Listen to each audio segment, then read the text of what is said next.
Headline আসলে গল্পটা যদি আমরা বলি, এটা একটা ইনভেস্টিগেটিভ মিস্ট্রি আনকাভারের খোলসে আমরা বেসিক্যালি হচ্ছে কিছু মানুষের রিলেশনশিপের গল্পগুলো বলার চেষ্টা করেছি। এটা যতটুকু ইনভেস্টিগেটিভ একটা মিস্ট্রি রিজলভের গল্প, তার একই সাথে এটা more of a family drama, more of a relationship between two friends, more of a relationship with মানে সন্তানের সাথে পিতামাতার সম্পর্ক। এই জিনিসগুলোকেই আমরা একটা ইনভেস্টিগেটিভ গল্পের মোড়কে আমরা মূলভাবে আবার শুনতে গেছি একটু পেঁচাই গেছি, না পেঁচাই গেছি আমি একটু মাঝে মাঝে একটু পেঁচাই যাই। ওকে, হেডলাইনের গল্পটা আসলে আমরা মূলত ভাবছি আসলে যতটা ইনভেস্টিগেটিভ একটা গল্প, তার থেকে মোর এটা আমরা যতটুকু হিউমার এবং লাইট হার্টেড ওয়েতে এটা প্রেজেন্ট করা যায় সেটার একটা চেষ্টা করছি। এটা সামিউল জহির তো আমাদের মূল দুজন ক্যারেক্টার, এটার আশেপাশে যে ক্যারেক্টারগুলো আছে সেই ক্যারেক্টারগুলোর রিলেশনশিপ, ফ্যামিলি ড্রামা, তাদের মধ্যে যে সম্পর্ক, সেইটা বলার চেষ্টাই হচ্ছে আসলে হেডলাইন। ইনভেস্টিগেটিভ থ্রিলার আমার লেখার অভিজ্ঞতা আগেও আছে, কাইজার নামে একটা সিরিজ আমি লিখেছিলাম, কিন্তু এইবার একদমই ডিফারেন্ট এক্সপিরিয়েন্স ছিল, কারণ আমি প্রথমবারের মতো সৈয়দ আহমেদ শাওকির সাথে কোলাবোরেট করে লিখেছি। শাওকি ভাই আমার এই দেশে সবচাইতে ফেভারিট ফিল্ম মেকার। আমি তাকদীর দেখে ওনার ফ্যান হয়েছিলাম। সো এইটা একদিক থেকে ড্রিম কাম ট্রু যে আপনার যিনি ফেভারিট ফিল্ম মেকার, যিনি একরকম আপনার মেন্টর, তার সাথে রাইটিং স্পেসটা শেয়ার করতে পারা। সো এই ক্ষেত্রে আমার ওই রকম রিসার্চের ব্যাপারে চাপ অনেক কম নিতে হয়েছিল, কারণ গল্পটা শুরু থেকেই শাওকি ভাই যে একদম কোর থিমটা সেটা ক্র্যাক করে ফেলেছিলেন। সো ডিটেইলিংয়ের ক্ষেত্রে আমরা দুজনে মিলে অনেক কিছু করেছি। ইনফ্যাক্ট অনিম ভাই আমাদের সাথে ছিলেন। কিন্তু রিসার্চের চেয়ে আমি বলবো যে যদিও এটা ইনভেস্টিগেটিভ থ্রিলার, আমরা জানি যে আমাদের দেশে অনেক ধরনের ইনভেস্টিগেটিভ থ্রিলার হয়েছে, দর্শকদের একটা ফেটিক চলে আসছে অলরেডি এই ধরনের গল্প নিয়ে। সো আমরা আসলে ওইটাতে যতটুকু ফোকাস না করলেই না, যে একটা সার্টেন ফর্ম অফ রিয়েলিজম যাতে মেনটেন করা যায়, ওইটা তো আমরা ট্রাই করেছি। কিন্তু দিন শেষে এটা আসলে কয়েকজন মানুষের গল্প যারা তাদের কাজের ব্যাপারে সৎ থাকার চেষ্টা করেন, কিন্তু তাদের নানা রকম চারিত্রিক ত্রুটির কারণে হয়তো সেটা পেরে ওঠেন না। কিন্তু তাদের যে অন্তর্দ্বন্দ্ব, তাদের পারিবারিক যত টানাপোড়েন, এগুলোতে আসলে একটু ফোকাস করতে চেয়েছি in a very light hearted way. So যতটা না ইনভেস্টিগেটিভ থ্রিলার, তার চাইতে বেশি আমাদের মনোযোগ ছিল যে এই ক্যারেক্টারগুলোকে কীভাবে আরও বেশি ইন্টারেস্টিং করে তোলা যায়, আরও বেশি ডাইনামিক করে তোলা যায় আর কি। আমরা তো গল্প হিসেবে আমরা তো যে কোনো সিরিজ করার আগে তার গল্পটাকে আসলে প্রাধান্য দিই। তো এই গল্পটার মধ্যে একটা ইন্টারেস্টিং এক্সাইটিং একটা জায়গা ছিল। শাওকিতের টিম থেকে আসছে, ফিল্ম নায়ারের টিম থেকে। তো গল্পটা যখন আমাদের কাছে আসছে তখনই আমাদের কাছে গল্পটা ভালো লেগে যায়। তো এরপরেই তো কাজটা শুরু করা হয়, এইভাবেই আরম্ভ হলো আর কি। আমাদের প্রথম থেকেই ইচ্ছা ছিল যে আমি তো প্রায় গত 8-10 বছর ধরেই প্রফেশনালি কাজ করছি। তা আগে যাদের সাথে কাজ করেছি তাদের থেকে অন্য কারোর সাথে কিভাবে কাজ করা যায়, সেই ভাবনা থেকেই আসলে আমাদের প্রথম থেকেই চিন্তাটা ছিল। সো এখানে তো সামিউল আর জহির ক্যারেক্টারের জন্য হচ্ছে আমরা অপূর্ব ভাই আর ইয়াশ রোহানকে কাজ করেছি। তো ওনারা না একদম মোরলেস আমরা যেই ধরনের দুই লিড ক্যারেক্টারের মধ্যে যেই ডিফারেন্সটা থাকার দরকার ছিল, সেই ডিফারেন্সটা একদম দুর্দান্তভাবেই প্রেজেন্ট করেছেন। মোটামুটি যাদেরকে যেভাবে কল্পনা করেছিলাম আসলে সেভাবেই তারা প্রেজেন্টেড হয়েছে।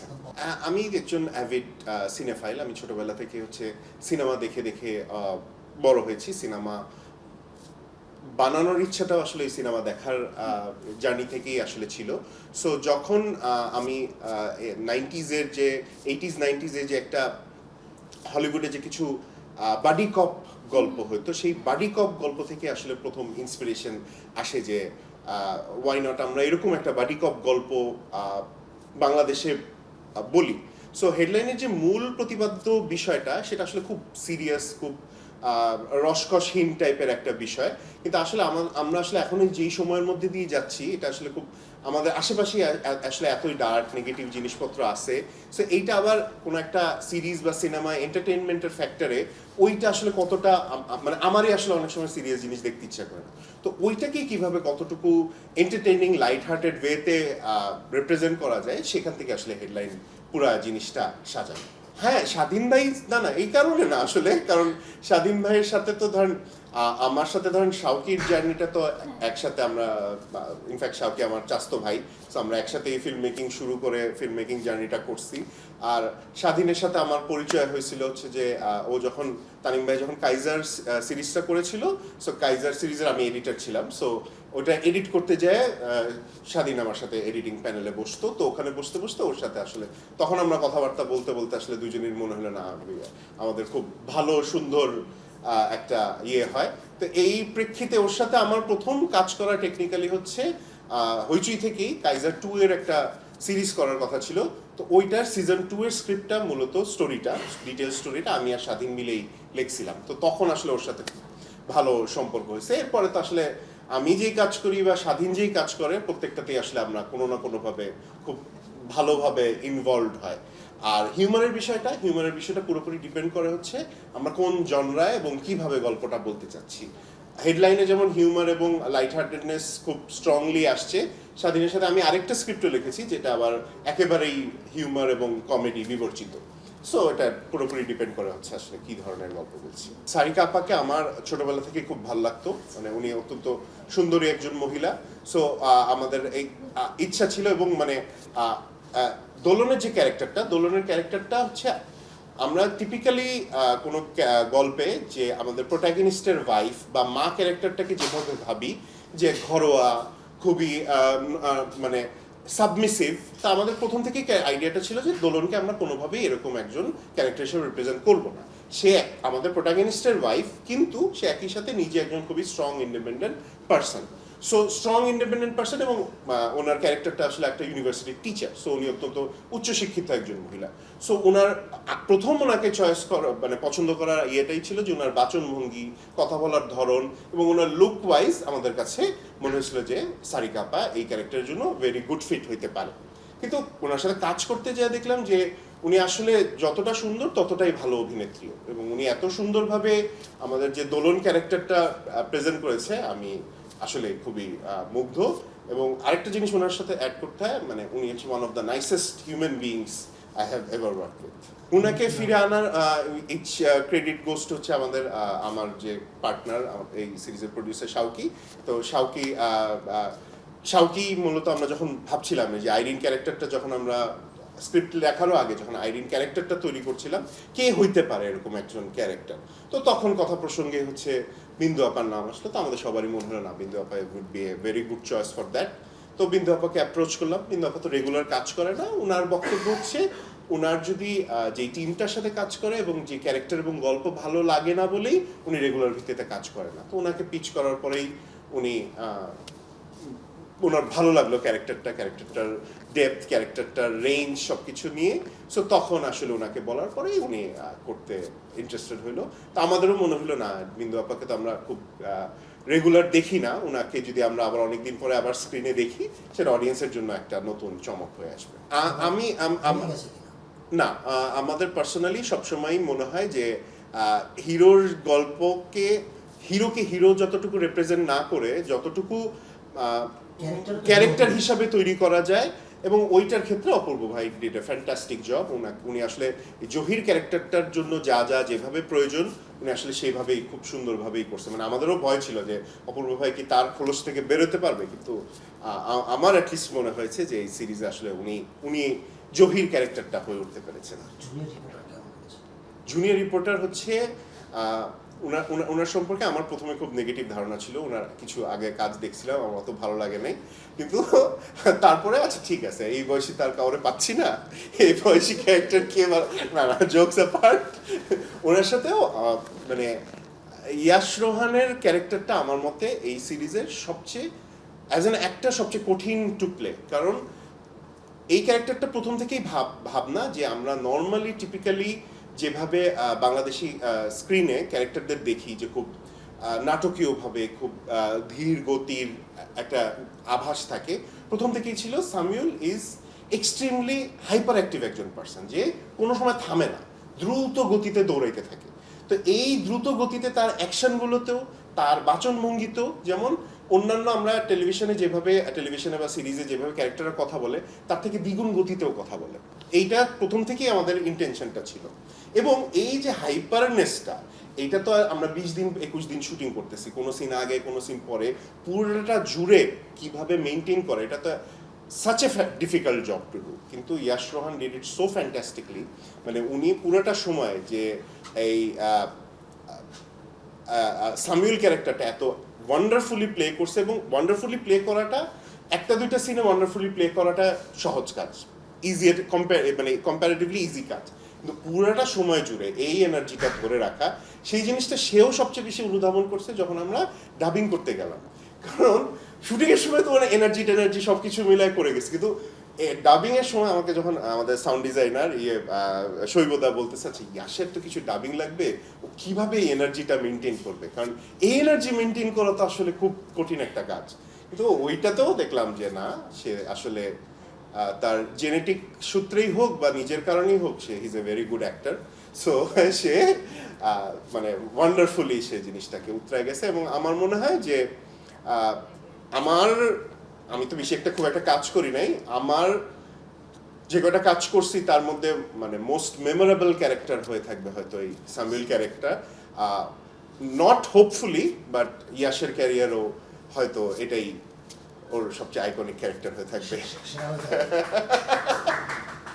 না, সেটা আশা করছি না, হোপফুলি সে আরো bigger, better, more interesting character করবে, কিন্তু আমার মনে হয় না এখন পর্যন্ত অ্যাটলিস্ট এর চেয়ে ইন্টারেস্টিং ক্যারেক্টার করে নাই। কিন্তু অপূর্বের পুরো রিভার্স, একদমই এখানে কতটা আসলে সে অভিনেতা হয়ে উঠেছে আপনি বলেছেন যদিও, একদম 100, এবং গল্পেও একটা ইন্টেনশনও ছিল যে প্রোগ্রেস, পাশের বাড়ির ছেলে বা একদম মানে ইয়াশের ইন্সপিরেশনটা পুরোপুরি হচ্ছে আমাদের এটার একজন কোরাইটার যে স্বাধীন আছে, স্বাধীনের জীবন, স্বাধীনও এরকম সবসময় এরকম একটা বাম্বলিং ইডিয়েট, বিভিন্ন জায়গায় পেঁচায় ফেলে, উল্টায় ফেলে, কোনো কিছু যা করতে যায় কোনো কিছু ঠিক মতো করতে পারে না। ইয়াশের এই সামিল ক্যারেক্টারটা তাই, এবং এইটা এইখানেই মানে যে গল্পটা হচ্ছে সেটাই, যে এই যে সামিউলের ক্যারেক্টারের ম্যাচিউরিটির প্রোগ্রেশনের গল্পটা, এটাও একটা big part of the story. So সে কিভাবে আসলে একজন বাম্বলিং ইডিয়েট থেকে একটা জার্নালিস্ট, একজন প্রফেশনাল হয়ে ওঠে, সেটাও একটা big part of the story. প্রথমত একটা টেমপ্লেট ছিল যে ইটস আ বাডি ফিল্ম। আমরা আগে দেখেছি লিথাল ওয়েপন নামে একটা ভেরি ফেমাস সিরিজ আছে হলিউডে, সিরিজ অফ ফিল্মস। আবার বলিউডে ধরেন ম্যাক হিলারি তুয়ানারি is a very good example of that. In fact ম্যাক হিলারি তুয়ানারি অনেকটাই লিথাল ওয়েপন থেকে ইন্সপায়ার্ড একটা সিনেমা ছিল। সো আমাদের মাথায় সবসময় ওটাই ছিল যে it has to be about a novice and a very seasoned professional, যাতে করে ইং অ্যান্ড ইয়াংটা খুব ভালো মেনটেন করা যায়। সো ওইটা আমরা মেনটেন করেছি আর কি সবসময়। লাইট হার্টেডনেসটা আসলে এই ক্যারেক্টারগুলোর ইন্টারাকশন থেকে এসছে, মানে তাদের আশপাশের ওয়ার্ল্ডটা খুব সিরিয়াস, তারা তাদের কাজটাকে খুব সিরিয়াসলি নেয়, কিন্তু দিন শেষে তারা নিজেদেরকে অতটা সিরিয়াসলি নেয় না। মানে তারা ভাবে না যে আমরা সেভিয়ার, আমরা সব কিছু উদ্ধার করে ফেলবো আর কি। সো ওইখান থেকে আসলে লাইট হার্টেডনেসটা খুবই অর্গ্যানিক্যালি এসে গেছে বলে আমরা আশা করছি। বাকি দাদা দর্শক দেখে বলতে পারবেন আসলে কতটা অর্গ্যানিক্যালি ওটাকে ইনকর্পোরেট করা গেছে। লেখার ক্ষেত্রে কার চরিত্রটি বেশি চ্যালেঞ্জিং ছিল? লেখার ক্ষেত্রে আমি বলবো যে আমাদের বিন্দু আপু যে ক্যারেক্টারটা করেছেন আইরিন, এবং সারিকা আপু যে ক্যারেক্টারটা করেছেন দোলন, এই দুইটা বেশি চ্যালেঞ্জিং ছিল। বিকজ এগেন ওরা নারী চরিত্র, সো ওই ব্যাপারে অনেক ধরনের আমরা আগে থেকেও দুর্বলতা ফেস করছি, যে আমরা দিন শেষে আসলে নারী চরিত্র কতটা ভালো করে লিখতে পারি। সো আমরা ওই ব্যাপারে অনেক সতর্ক ছিলাম, স্পেশালি অনিম ভাই তার যে কোনো গল্পেই নারী চরিত্রকে, বা যদিও আমরা ওনার ডিরেক্টোরিয়াল কাজ খুব কম দেখেছি, কিন্তু হোপফুলি সামনে আরও দেখবো, সেগুলো সবগুলোতেই উনি আসলে ওইটা আলাদা করে পুশ করার চেষ্টা করেন। তার ফিমেল ক্যারেক্টার যেন অনেক স্ট্রং হয়, এবং তাদের ওয়ার্ল্ডটাও যেন এরকম হয় যে they are independent of how their partners go about their life. So ওইটা আমরা চেষ্টা করছি। সো ওই ক্ষেত্রে ওই দুটো ক্যারেক্টার বেশি চ্যালেঞ্জিং ছিল। আর সামিউল জহির মানে ইয়াশ রোহান ভাই এবং অপূর্ব ভাইয়ের যে ক্যারেক্টার দুটো, ওগুলো চ্যালেঞ্জিং ছিল না, কারণ সামিউল ক্যারেক্টারটা হলো একজন সাংবাদিকের যে কিনা লেখক হতে চায়, লেখালেখি করতে না পেরে দুধের স্বাদ ঘোলে মেটানোর জন্য সাংবাদিকতায় আসছে। সো ওইটা আমার দিক থেকে রিলেট করা খুবই ইজি, কারণ আমি হয়তো যদি আমার ভাগ্য ভালো না হতো যে এটা প্রফেশনালি করতে না পারতাম, ক্লোজেস্ট প্রফেশন আমি সাংবাদিকতাতেই যেতাম আর কি। তো সেটা আমার যাওয়া লাগে না, কিন্তু আমি আমার পরিচিত অনেককেই চিনি যারা আসলে অলরেডি এটা করছেন, বা এটা আসলে আমরা যখন এই গল্পটা অনেককে শুনিয়েছি, কয়েকজন সাংবাদিক সিনিয়র ভাইদেরকে শুনিয়েছি, ওনারা মানে একরকম জিনিসটা খুবই মজা করে নিয়েছেন যে ও রাইট, আপনারা তো খুব ভালো একটা জিনিস ক্র্যাক করছেন যে আমাদের জীবনের সবারই এই আফসোস যে আমরা লেখালেখি করতে না পেরে সাংবাদিকতায় আসছি। সো ওই দিক থেকে ওটা আসলে চ্যালেঞ্জিং ছিল না। আর যেহেতু লেখক, সো অবভিয়াসলি ওই ইন্সপিরেশন নেওয়ার জন্য আমার নিজের লাইফই আছে। আমি একটা বাম্বলিং ইডিয়েট, বিশেষ করে শাওকি ভাইয়ের সামনে। সো শাওকি ভাই was the template for Zahir, মানে অপূর্ব ভাইয়ের ক্যারেক্টার, আর আমার life was the template for Yash Rohan ভাইয়ের ক্যারেক্টার। সাংবাদিকতা পেশা, মানে আমি তো বিলিভ করি যে কোনো পেশাই challenging as long as you're trying to do your job honestly আর কি। অনেস্টি যেখানে চলে আসে সেখানেই সব কিছু চ্যালেঞ্জিং হয়ে যায়। আনফর্চুনেটলি আমাদের ওয়ার্ল্ডে এইভাবেই ক্রিয়েট করা আর কি। If you're trying to be honest with yourself, with your profession, then it gets harder by the minute আর কি, কিছু করার নাই। সো সাংবাদিকতা তো আরও বেশি চ্যালেঞ্জিং, কারণ আমাদের যে কয়টা নোবেল প্রফেশন আছে, যে আমরা চিকিৎসকদেরকে অথবা শিক্ষকদেরকে যেরকম দৃষ্টিতে দেখি, সাংবাদিকদের যদিও আমাদের পারসেপশন অন্যরকম, কিন্তু দিন শেষে এটা একটা noble profession. You are seeking, you are looking to find out the truth আর কি। সো ট্রুথ নিয়ে যখনই ডিল করতে যাওয়া হয় সেখানে আসলে একটু চ্যালেঞ্জ তো থাকবেই। আমি আসলে যতটা না সাংবাদিকরা আমাদের ডে টু ডে লাইফে কী কী ফেস করেন তার চেয়েও বেশি ইন জেনারেল আসলে in theory or in concept জার্নালিজমটা আসলে কতটা চ্যালেঞ্জিং সেটা আসলে একটু ফিগার আউট করার চেষ্টা করেছিলাম সামিউলের ক্যারেক্টারটা থ্রুতে। কারণ জহিরের ক্যারেক্টারটা অবভিয়াসলি অনেকদিন ধরে আছে, সে অলরেডি সিজনড, অনেক কিছু বোঝে। সো সামিউলের রিয়েলাইজেশনের থ্রুতে, মানে এখানে একটা লাইন আছে এরকম যে আমি যখন ছোট ছিলাম তখন মিথ্যা কথা বলার পর ভয়ে ভয়ে থাকতাম, বড় হয়ে যাওয়ার পরে সত্য কথা বলার পর ভয়ে ভয়ে থাকা লাগে, তখন থেকেই বুঝতে পারছি আসলে আমি বড় হয়ে গেছি আর কি। সো আই গেস ওইখানে আসলে এই সাংবাদিকতার দ্বন্দ্বটা লুকায় আছে আর কি, সাংবাদিকদের কী কী চ্যালেঞ্জ ফেস করা লাগে। আমি তো আসলে আমি 5-6 বছর ধরে এই কাজ করছি। I have been the luckiest among the writers. আমি প্রথমত আমি কখনই একটা স্ক্রিপ্ট লিখে সেটা জমা দিয়ে চলে যাই না আর কি। আমি আসলে ফিল্ম মেকিংটা একটু শেখার চেষ্টা করি। তো সেই জায়গা থেকে আমার যারা কলিগ, অনিম ভাই বলেন, আমি এর আগে তানিম ভাইয়ের সাথে যত কাজ করেছি, সবাই আসলে আমাকে ওই স্কোপটা দেন যে আসো আমাদের সাথে থাকো। সো আমি শুটিংও থাকি। সো শুটিংয়ে থাকতে গিয়ে যেটা হয় যে আমি অ্যাক্টরদের সাথে রিহার্সাল করতে গিয়ে খুবই দারুণ অভিজ্ঞতা। মানে আমি এখন পর্যন্ত আমি যাদের কাজ দেখে বড় হয়েছে, যাদেরকে সবাই লেজেন্ডারি অ্যাক্টরস ভাবেন, সবার সাথে কাজ করার সুযোগ হয়ে গেছে আমার। সো অপূর্ব ভাই, ইয়াশরন ভাইয়ের সাথে কাজ করাটা আমার কখনো মনেই হয়নি যে আমি কোনো তারকার সাথে কাজ করতেছি, কারণ উনি আসলে ওই ভাইবটাই দেন না। বাট অপূর্ব ভাই আসলে তাকে দেখেই বোঝা যায় okay he is a star, he maintains that, but at the same time he is very welcoming. আমি একটা অবশ্যই নতুন লেখক, আমি কাজ করছি, ইয়াং একটা ছেলে, সো ওনার ওই ব্যাপারে আসলে খুব ওয়েলকামিং একটা স্পেস তৈরি করে রাখেন। আর বিন্দু আপু তো মাঝখানে অনেকদিন কাজ করেননি, সো এই ক্ষেত্রে ওনার জন্য আই গেস আমার আইস ব্রেকিংটা ইজিয়ার হয়েছে। She was very open about everything, যে আচ্ছা ঠিক আছে তোমরা কাজ করছো, তোমাদের কাজের কথা শুনছি, আমি দেখছি, আমি পছন্দ করি, সো তোমরা যেভাবে করো আমি সেভাবেই আছি। তো বিন্দু আপুর সাথে কাজ করতে গিয়েও স্টার স্ট্রাক হয়েছি, বাট ওটা ভাঙতে বেশি সময় লাগে নাই। সেম গোস ফর সারিকা আপু আর কি।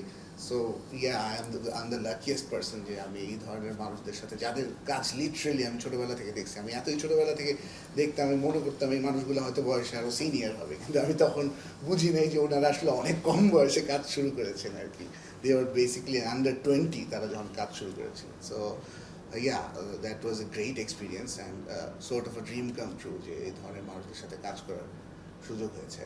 ওদের সামনে কাজ করার বিন্দুমাত্র ইচ্ছা নাই। একটা সময় ছিল, তখন রিয়ালিটি বুঝতাম না, তো রিয়ালিটি বোঝার পরে মাফ চাইছি, দোয়াও চাইছি। ইনফ্যাক্ট আমি রিসেন্টলি বনলতা এক্সপ্রেস সিনেমা একটা কিছুক্ষণের জন্য 4-5 সেকেন্ডের জন্য পর্দার সামনে ছিলাম। সো ওইটা করতে গিয়ে আমার বন্ধু বান্ধব এবং পরিবারের কাছে এতটাই অপদস্থ হয়েছি, তারপর বুঝতে পেরেছি যে এই চেষ্টা আর না করাই ভালো। আচ্ছা, লেখালেখির ক্ষেত্রে বাস্তব এক্সপিরিয়েন্স, প্রথমত আমাদের গল্পটা যে রহস্যকে কেন্দ্র করে সেইটারও আসলে অনেক অনুপ্রেরণা বিভিন্ন বাস্তব ঘটনা একসাথে করে সেটা একটা জগা খিচুড়ি বানিয়ে করা হয়েছে। সো ওই দিক থেকে আসলে শুরু থেকে আমাদের কিছু রিসার্চের জন্য কয়েকজন সাংবাদিকের সাথে কথা বলে নিতে হয়েছে অ্যানোনিমাসলি। অবভিয়াসলি তারা নাম প্রকাশে অনিচ্ছুকভাবে আমাদেরকে হেল্প করেছেন। আবার the process of journalism, the process of being an investigative reporter, এটাতে আসলে আমাদের এর আগেও আমি কাইজার সিরিজটার সময় অমলান নামে একটা চরিত্র আছে যিনি সাংবাদিক, তো সেইটার সময় আমি আসলে মোটামুটি টিপবিটস যেটা প্রতিনিয়ত একটা পত্রিকা সাংবাদিক হতে হলে ফেস করতে হয় সেটা সম্বন্ধে আমি আগেই ধারণা নেওয়া শুরু করেছিলাম, যদিও আর কি পরবর্তীতে কাইজার 2 আসে নাই, কিন্তু কাইজার 2 এর জন্য ওটা একটা প্রিপারেশন ছিল। এটার ক্ষেত্রেও যেটা হয়েছে যে আমি সেই সময় যেসব সাংবাদিকদের সাথে গিয়ে কথা বলেছি, অফিসে গিয়ে ফোন করে ওনার কাছে ডিটেলগুলো জেনে নিয়েছি। সো এটা আসলে এইখানেও মেনটেন করার চেষ্টা করেছি, কিন্তু দিন শেষে আসলে যতটুকু আমার গল্পকে সার্ভ করছে ওইখানে যাতে অ্যাটলিস্ট মানে কোনো সাংবাদিক দেখতে বসে ওইটা ফিল না করেন যে এটা একদমই আউট অফ প্লেস হয়ে গেল, সেটুকু এনশিওর করা হয়েছে। But at the end of the day film critic Roger ইবার্টের খুবই সুন্দর একটা কথা আছে যে যে কোনো প্রফেশনালের কাছে তার প্রফেশনের গল্প দেখতে বসা একটু বিব্রতকর, কারণ কখনোই ওটা আসলে শতভাগ মেলে না, কারণ গল্পের খাতিরে অনেক কিছুই আমাদের ছাড় দিতে হয়, বা আমরা হয়তো অনেক কিছু জানি না স্বাভাবিকভাবেই, আমরা তো ওই ব্যাপারে এক্সপার্ট না। সো ওইটুক ক্ষমা সুন্দর দৃষ্টিতে আসলে যে কোনো প্রফেশনের মানুষকেই তার প্রফেশনের গল্প দেখা লাগে আর কি। আবার একই সাথে আর কি ওইটা তার জন্য বিব্রতকর হলেও আসলে লার্জ চাঙ্ক অফ দি অডিয়েন্সের কাছে হয়তো ওইটা চোখে পড়ে না দেখে আমরা ওইটুক ছাড় নেই, বাট যতটুকু পারা যায় চেষ্টা করেছি আর কি।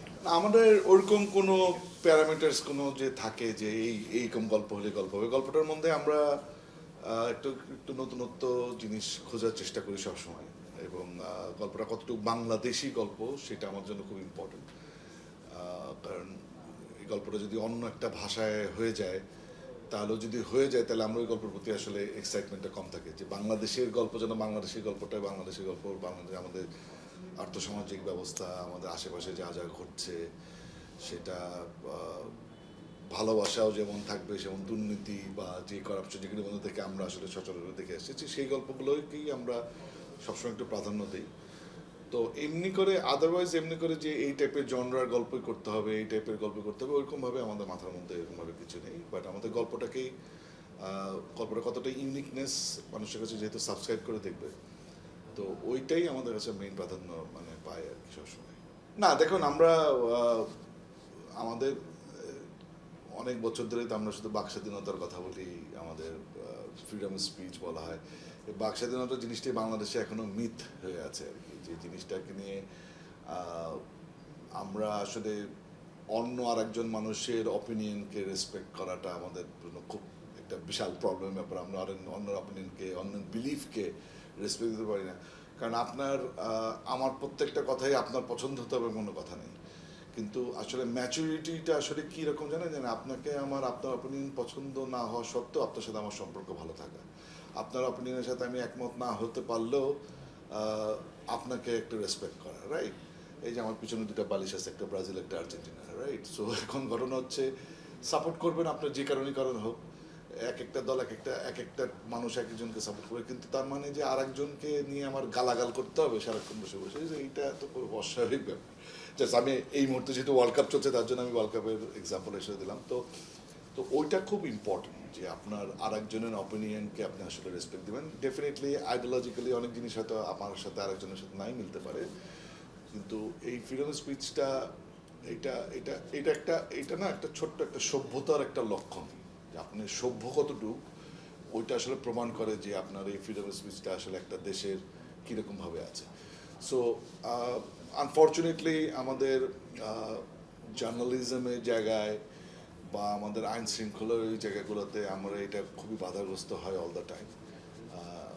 সো আমরা ওগুলির জন্যই যে এই হেডলাইন গল্পটা এসছে তাও না, বাট হেডলাইনের গল্পের মধ্যে এই জিনিসগুলো আসলে কোনো না কোনোভাবে উঠে এসছে, যে যে সত্যটা আসলে যে কোনোভাবেই হোক, ইভেন দো আমার লাইফ থ্রেট আছে, তারপর আমরা যেন গল্পটা এই সত্যটাকে নিয়ে আসি। সেখানে এই দুই জার্নালিস্ট জহির আর সামিউল, তারা এই কাজটাই আসলে আমরা সিরিজের মধ্যে দেখাতে চেষ্টা করেছি। না আমি তো আমার পয়েন্টটা যেটা বললাম, যে আমার যে কোনো গল্পই যে গল্পটার মধ্যে একটা ইউনিকনেস একটা গল্প একটা থাকে, এই গল্পটা ধরেন 5 বছর আগে আসলে হয়তো আমি করতাম, আগামী 5 বছর পরে আসলে এটা করতাম, কারণ এই গল্পগুলো প্রাসঙ্গিক এখনও আমাদের দেশে আজকে এত বছর হয়ে যাওয়ার পরও আমাদের এই গল্পগুলো আমার কাছে মনে হয় এখনও খুবই প্রাসঙ্গিক গল্প, যে আমরা সাফার করছি এভরি নাও এন্ড দেন। এই গল্পটার প্লটটাও আসলে দেখানো হচ্ছে 2010 সালের আগে, 2006 সালের, অ্যাকচুয়ালি 6 বা 7 সালের গল্প করা হচ্ছে। তো তখন আপনারা যারা দেখবেন তারা আমি খুব সম্ভবত আপনারা ওই সময় হয়তো সবাই জার্নালিজমের সাথে হয়তো ছিলেন না, যেহেতু এটা 20 বছর আগের গল্প হচ্ছে, আপনারা সব young group of people, but আপনারা যারা সিনিয়র যারা আছে তারাও এই গল্পটা দেখার পর বলবে যে আসলেও তো আমাদের সময় আসলে এইসব জিনিসগুলো হয়েছে, আর আপনারা হয়তো রিলেট করতে পারবেন এই নতুন সময়ে আপনারা যারা সাংবাদিকতা করছেন তারা আসলে বলবেন যে বাবা 20 বছর আগে যে ঘটনা ঘটছে সেই ঘটনাটা তো এখনও ঘটছে। তা আমাদের কাছে ওই জিনিসগুলো খুব ইম্পর্টেন্ট মনে হয়েছিল যে গল্পটা যেই প্লটেরই বা যেই সময়েরই হোক না কেন গল্পটা খুব প্রাসঙ্গিক, আর আমরা প্রাসঙ্গিক গল্পের সাথে সবসময় আসলে থাকতে চাই, এবং গল্পের বলার ধরন এবং পরবর্তীতে স্ক্রিন প্লে বা যেটাই হয় সেটাই আমাদেরকে খুব অ্যাট্রাক্ট করেছে দেখে আমরা এই গল্পটার সাথে আছি। এখানে আসলে সাহসিকতার কিছু নেই, কারণ আমাদের তো কাজটাই ওটিটির কাজ। এটা কাকতালীয়ভাবে হয়তো হয়ে গেছে যে ওটিটি একটু স্লো হয়ে গেছে গত কয়েক বছর ধরে, বা ধরেন আমরা জুলাই আগস্টের 24 সালের ঘটনার পরপরই আসলে ওটিটির বিজনেসটা একটু স্লো হয়ে গেছে। এটা আসলে কাকতালীয়ভাবে ঘটনাটা ঘটেছে।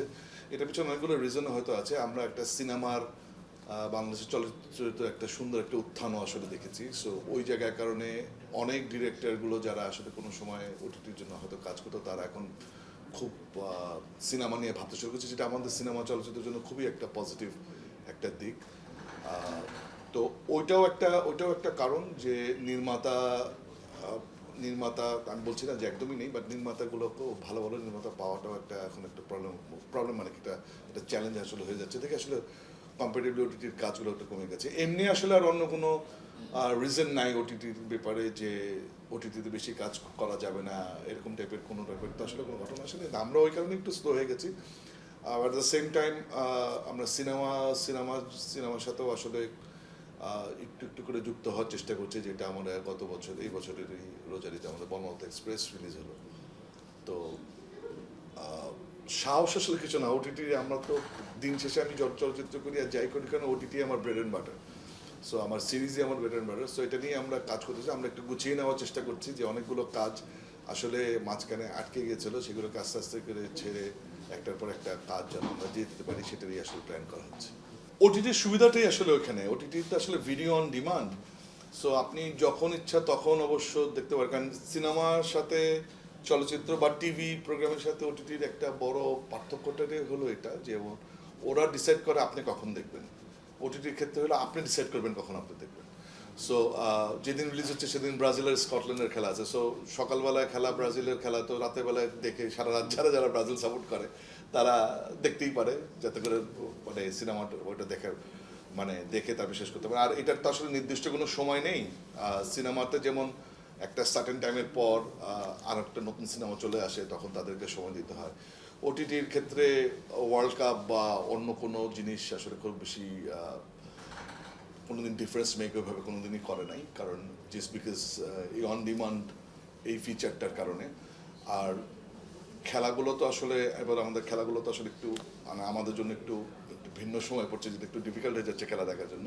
ওটিটিতে সে যে কোনো সময় দেখতে পারে। সো আমাদের ওয়ার্ল্ড কাপ হচ্ছে কি হচ্ছে না এটার জন্য আমাদের খুব বেশি আসলে এই চিন্তাটা আমাদের কখনোই ছিল না। ওয়ার্ল্ড কাপের জায়গায় চলবে, ওটিটি যখন যার সময় হবে তখন সে দেখবে।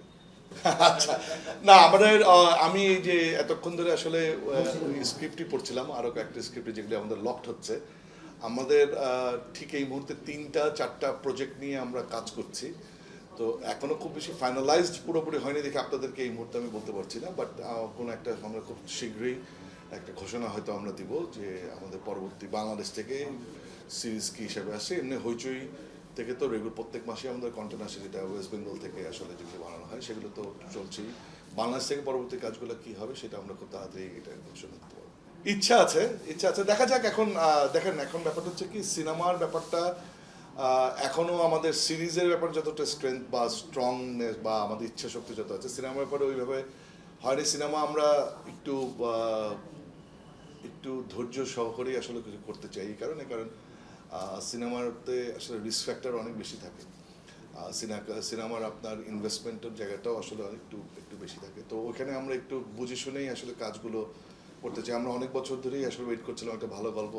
সেক্ষেত্রে যখন বনলতা এক্সপ্রেস বা কিছুক্ষণ গল্পের উপন্যাসটা নিয়ে যখন আসছিল তখনই আমরা মনে হয়েছিল যে দিস ইজ দ্য ওয়ান, যেখানে আমরা আমাদের যাত্রাটা বাংলাদেশে শুরু করতে পারি। তো এরকম টাইপভাবেই অন্যান্য কোনো গল্প যদি ভালো লাগে সিনেমার জন্য সেইভাবে করে আসবো, বাট এটা নিয়ে আমরা একদম যে করতেই হবে এখনই পরের মাসে একটা করতে হবে ওই টাইপের এখনো ওইভাবে করে প্ল্যান নেই, আস্তে আস্তে করে হয়তো করবো। আমরা এখনো সিরিজ বা ওটিটি রিলেটেড কন্টেন্টগুলো নিয়েই আসলে আমরা এখনো মানে এটাই আমাদের মেইন প্রায়োরিটি আর কি। না, এই ক্ষেত্রে আসলে অনেকেই অনেক ধরনের অভিমত দিয়েছে। আমি আসলে এটা নিয়ে কোনো কথাই কোনো জায়গায় সোশ্যাল মিডিয়া থেকে শুরু করে কোনো জায়গায় কোনো কিছুতে বলি নাই। আমার মনে হয় না মানে আমি খুব রাইট পার্সন এটা নিয়ে কথা বলা। এটার জন্য তানিম থেকে শুরু করে যারা যারা যারা সবাই এটা নিয়ে কথা বলেছে। আপনারা দেখেছেন জার্নালিস্ট আমাদের সাংবাদিক ভাই বোনেরা ওনারা যেভাবে করে এটা সাপোর্টে ছিল যে কেন এটা করতে দেওয়া হবে না। দেখেন এসব টাইপের বিক্ষিপ্ত ঘটনা আসলে বাংলাদেশে কম বেশি ঘটনা ঘটতেই থাকে, বাট এই জিনিসটা হয়েছে সিনেমা রিলিজের আরও 1.5-2 মাস পর। সো আমরা ওইটা নিয়ে আমি খুব বেশি চিন্তিত না। কারণটা কি, এই চিন্তার ব্যাপারটা আসলে সরকারের, আর সরকার ডিসাইড করবে যে আসলে এইভাবে করেই কি চলবে নাকি পুরা আমাদের চলচ্চিত্র ব্যবসাটা। কি যে কোনো একজন কেউ কালকে একজন দাঁড়িয়ে গিয়ে যদি আমি বলি যে এই পার্টিকুলার এই সিনেমাটা চলতে পারবে না, সো আপনি কি এখন এটা আমার কথা শুনে নামিয়ে দিবেন নাকি আপনি এটাকে পাত্তা দেবেন না? সো যদি মনে করেন যে এইভাবে করে যে কেউ আসলে বলে সিনেমা নামায় দেওয়া যেতে পারে, এই কালচারটাই যদি চলতে থাকে এবং গভর্নমেন্ট যদি মনে করে যে না এই কালচারটাই চলতে থাকে তাহলে এই কালচারটাই চলবে। মানে আমার এখানে আর নতুন করে কিছু বলার নাই তো, কারণ আমাদের পক্ষে আসলে, কারণ আমি তো কারোর সাথে মারামারি বা কোনো কিছু করার জন্য এখানে আসি নাই। আমরা এখানে এসেছি সৃজনশীল কাজ করার জন্য। আমরা আমাদের কাজগুলো করে যাব দেশের আইনের প্রতি, দেশের আমাদের যে ল অফ ল্যান্ড আছে সেই ল অফ ল্যান্ডের প্রতি শ্রদ্ধা রেখে যেরকমভাবে কাজ করে। কারণ আমি জানি সামাজিকভাবে আমরা আমাদের নিজস্ব একটা সমাজ ব্যবস্থা আছে। আমি এখানে চাইলেই অনেক কিছু দেখাতে পারি না, অনেক কিছু করতে পারি না। সাবজেক্ট ম্যাটারে আমাদের অনেক কন্ট্রোল করতে হয়। আমরা ওগুলি মেনটেন করে আমরা আমাদের কাজগুলো করে যাব। আর এর পরের কাজগুলো কোথায় কোন জায়গায় বয়কট করা হবে কি দেখার হবে সেগুলি আসলে প্রশাসনের কাজ, তারা আসলে এটা দেখবে। সো আমি এইভাবে করেই আসলে পুরো ব্যাপারগুলোকে দেখি আর কি।